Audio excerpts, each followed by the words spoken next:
আমরা দাঁড়িয়ে আছি একটি ঐতিহাসিক কেল্লার ফটকের সামনে। এই যে ফটক আপনারা দেখতে পাচ্ছেন। Continue straight to stay on King Fahd Road, then turn right onto Prince Saud bin Jalawi Road. বিসমিল্লাহির রহমানির রহিম। সুপ্রিয় শ্রোতা দর্শক মণ্ডলী, আমরা আপনাদেরকে নিয়ে যাচ্ছি উসমানীয় আমলের ঐতিহাসিক দুর্গ কাসার ইব্রাহিমের কাছে। আমরা আশা করব আপনারা ভিডিওটি শেষ পর্যন্ত দেখবেন, লাইক শেয়ার করবেন এবং সাবস্ক্রাইব করে পাশে থাকবেন।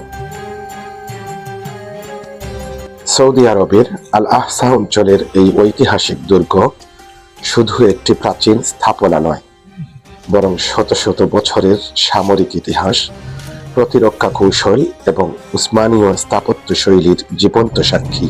In 400 meters at the roundabout, take the second exit and stay on Prince Jalawi. UNESCO এই দুর্গটিকে আহসামুর উদ্যানের অংশ হিসাবে ওয়ার্ল্ড হেরিটেজের তালিকায় নথিভুক্ত Continue on করেছে। King Khalid Road.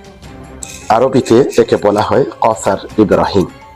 ধারণা করা হয় 1500 থেকে 1600 শতকের মাঝামাঝি সময়ে উসমানীয়রা এই দুর্গটি নির্মাণ করেন। একসময় দুর্গটি ছিল সামরিক ঘাঁটি, প্রশাসনিক কেন্দ্র, অস্ত্রাগার এবং সৈন্যদের অবস্থান স্থল।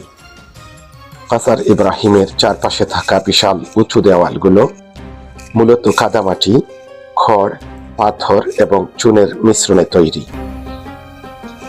মরুভূমির আবহাওয়ার উপযোগী এই নির্মাণ পদ্ধতি ভেতরকে রাখত ঠান্ডা এবং বাইরের তীব্র গরম থেকে সুরক্ষা দিত।